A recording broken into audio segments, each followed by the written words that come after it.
letters are spoken aloud. Similarly, Flesch pointed out that prior to roughly the 1920s, there were few or no reading problems in the United States either, for the same reason. Reading problems began and multiplied after that in this country because the schools started to phase out the use of phonics in favor of the whole word method. With this method, students are not taught to sound out a word's letters. In many cases, they are not even allowed to.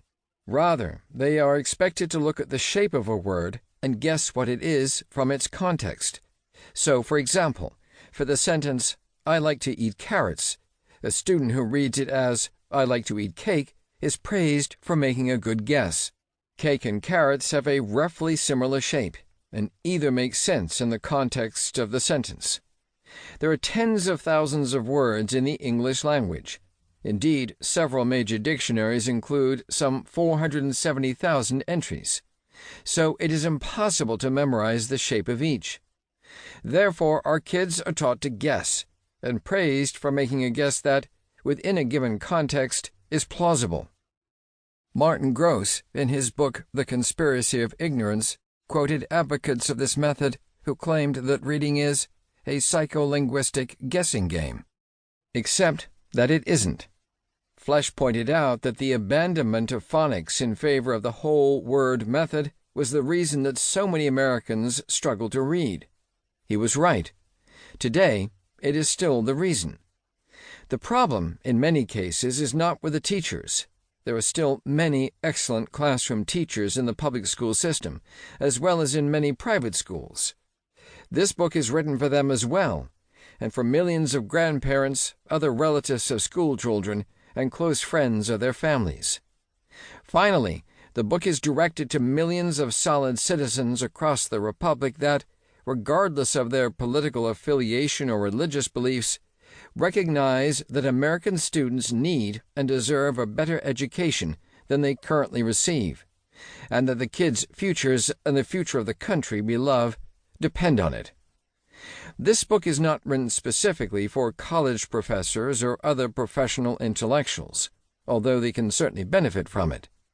College professors, after all, including myself, inherit students who in many cases have been academically crippled by our failed school system. Most Americans know something is horribly wrong with the U.S. education system. For example, they hear on a regular basis how poorly American kids score on various standardized tests, including international ones. In this case, what they know anecdotally is backed by facts. The American education system in general is very bad, has been so for a long time, and is getting steadily worse. Let's look at the results of the 2019 National Assessment of Educational Progress, NAEP tests, which are sometimes referred to as the nation's report card.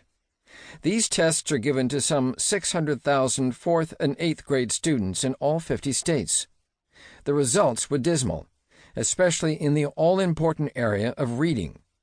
In 17 states, 4th grade reading scores, already starting from a low baseline, not only showed no progress, but actually dropped even lower than the 2017 results. The 8th graders performed even worse. Their reading scores on average dropped in 31 states. Further, the 8th graders scored a point lower on average in math compared with 2017. In math, 4th graders were the only group to show any improvement, and by only 1 point, going on average from 240 to 241 out of a possible 500. I was never the world's greatest math student. Going to the public schools did not help that, but even I can figure out that 241 out of 500 is below 50%. Not very good. Further, Project Baltimore points out that in 2022, at one Baltimore high school, fewer than 2% of the 628 students read at grade level. Out of 484 students, 77% read at an elementary school level, including 71 who are reading at a kindergarten level and 88 reading at a first grade level. Internationally, the results are also bad. For example, the Program for International Student Assessment, PISA, is a worldwide study that every 3 years